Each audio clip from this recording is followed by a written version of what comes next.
Oi, gente. Primeiramente, vamos pensar. Todo mundo aqui tem uma certidão de nascimento, certo? E seria um problema muito grande se essa certidão de nascimento fosse adulterada. Se alguém pegasse isso e mexesse. Meu nome é Beatriz, e esse trabalho vai falar principalmente sobre como prevenir que isso aconteça matematicamente, como garantir a autenticidade, né, criptograficamente e matematicamente. Beleza.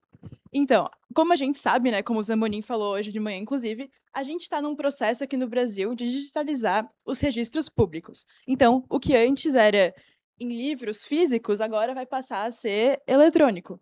E tudo que passa a viver num sistema está suscetível a alterações, suscetível a fraudes.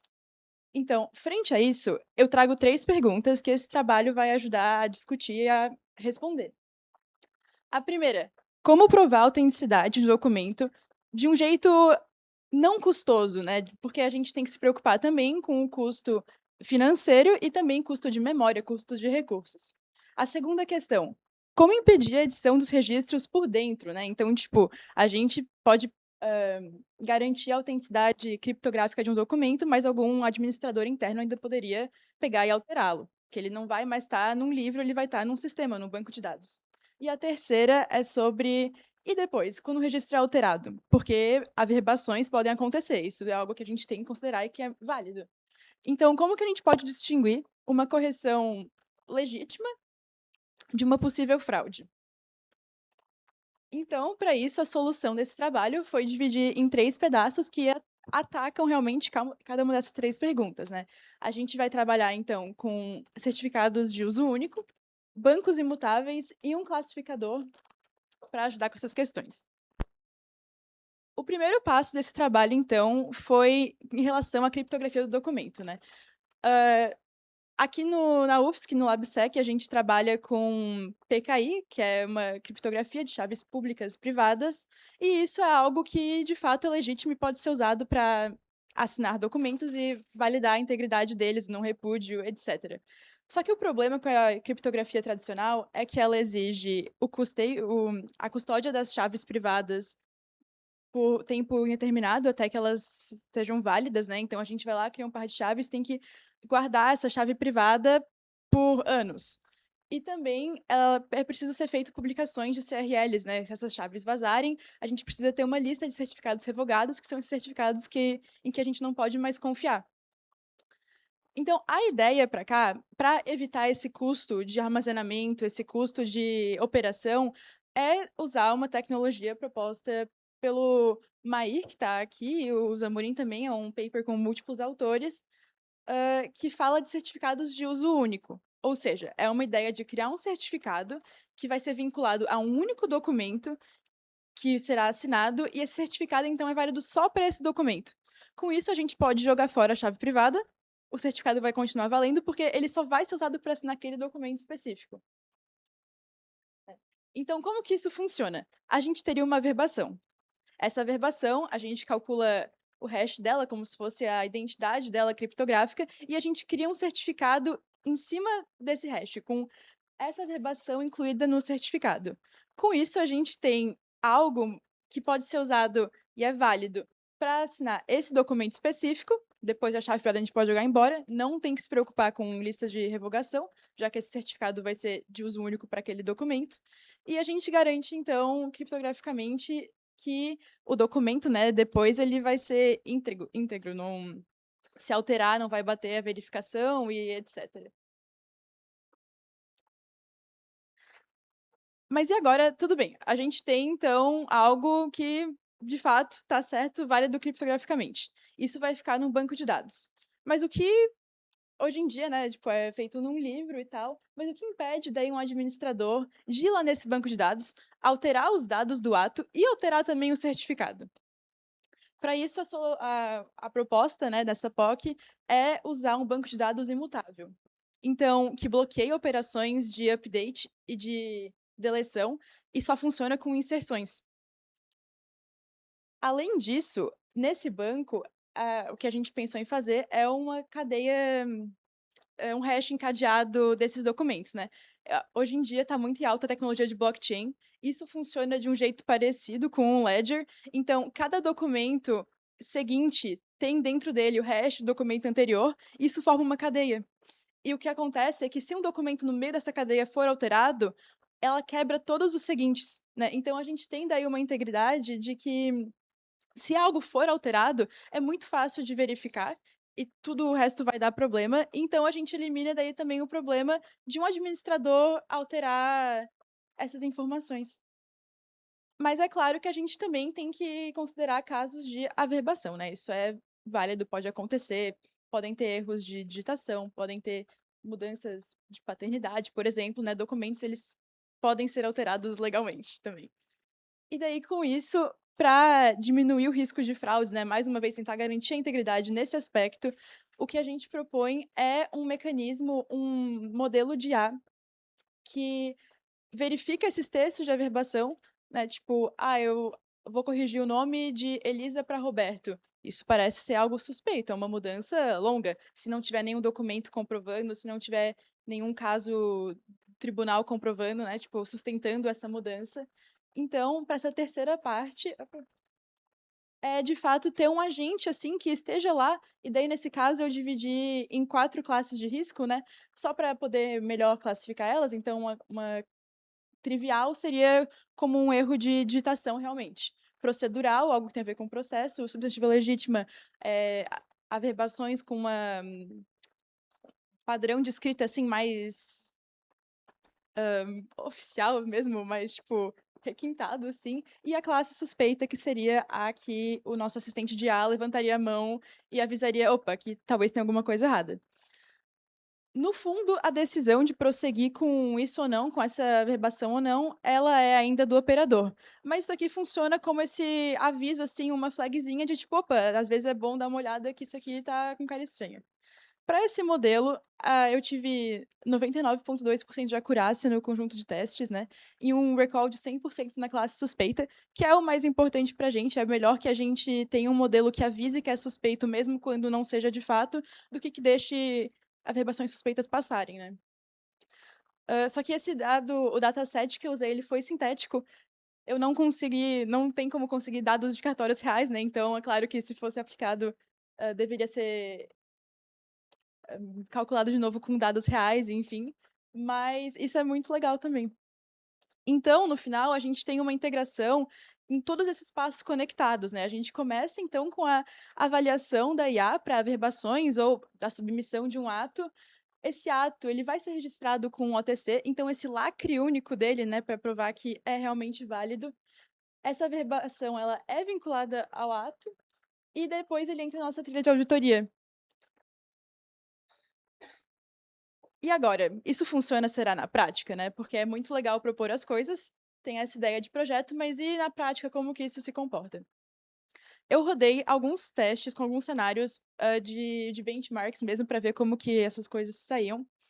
Um deles foi de operações só em memória, as operações com HSM, que é um hardware onde operações criptográficas são feitas, de forma segura, a emissão completa desse OTC com tudo em memória e a emissão do OTC com persistência no banco de dados.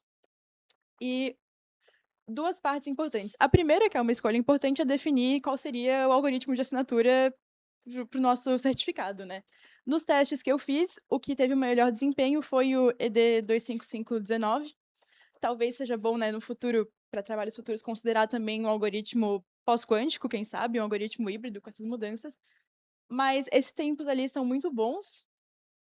E daí para o fluxo completo, ponta a ponta, eu tive esse desempenho, né, de cerca de 64 atos por segundo, onde o maior peso dessa POC, ela não é nem na parte criptográfica, nem na parte de operação dentro do hardware de segurança, mas sim na parte de banco de dados e persistências no banco de dados. Só que mesmo assim é um resultado viável, né, 64 atos, isso foi rodado em uma thread só no sistema. É um número que pode ser considerado como coerente para aplicações, né, reais de serventias. Então, com isso, eu tenho essas 3 peças, né, que no fundo, o tema central é integridade, né, garantir a integridade daí do documento, da autenticidade, sem revogação e custódia a longo prazo, né, um jeito mais, barato, talvez, de lidar com essa PKI, a imutabilidade e rastreabilidade do banco e a triagem de risco das averbações. Então, no final, é uma POC que olha essa mudança, né, dos cartórios que está indo migrando tudo para o digital e propõe essas formas de garantir, de fato, essa integridade em todos esses aspectos. Então, é isso, eu estou aberta a perguntas. Bem legal, parabéns. E assim, esse é o nosso sonho do consumo, né? Então, assim, esse aqui é o nosso sonho, é sempre que é aquilo que a gente sempre falou, né? A gente sempre imaginou a imutabilidade e principalmente aí ao final, que é um mar de opções, né? Então ali no final, aonde a gente possa ter um agente que ele vá fazer várias coisas, não só uma semântica ali na questão da identificação do nome, mas ele pode consumir, se autoconsumir a informação. Vou ver se os pais deles estão aqui no RF, já vou verificar. Será que faz sentido isso? Será que faz sentido aquilo? A minha maior preocupação, né? Qual que é a eficiência, né? Não que acho que hoje até a gente colocar isso em produção, é lógico, né? A gente tem eficiência. Você acha que a gente conseguiria colocar para ele fazer esse tratamento no momento do registro?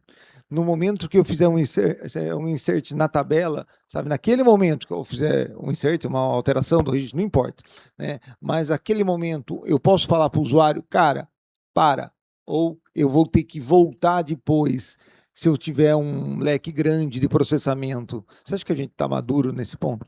Então, primeiro eu queria falar que é legal isso que você comentou da IA para vários aspectos, porque quando a gente estava decidindo, que caminho seguir para esse trabalho, de fato não dava para atirar para todos os lados por questões de tempo, principalmente. Mas a gente até comentou, inclusive, de usar a IA para essas coisas. Uma ideia que tinha surgido era de usar a IA para verificar os participantes dos atos, né. Então, tipo, digamos que a gente tenha alguém que testemunhe em vários atos diferentes, em vários cartórios diferentes, né. É um outro uso que pode ser muito legal para esse agente. Então, de fato, acho que dá para cobrir uma gama muito ampla, né. O Vendramin falou sobre fraude de registro tardio. Então, tem pessoas que fazem testemunhas de muitas pessoas que são registradas, por exemplo, até após a maioridade.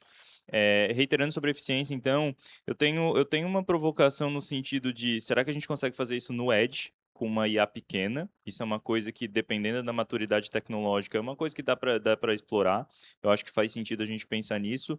Mas eu acho que faz sentido, além disso, isso é a cereja do bolo, né? Ter lá em cada PC ter uma pequena IA que é responsável explicitamente por esse tipo de coisa, por uma vai aumentar o equipamento e isso aí a gente precisa, né, tomar cuidado com isso, a não ser que a gente chegue ao ponto das micro IAs, né, que elas só sabem fazer, por exemplo, esse sobrenome está estranho, né? Mas eu acho que sobre a eficiência, acho que os dados mostram que o REF como backbone existe eu acho que pode ser pensado uma fração da sua performance pode ser alocada a isso sim.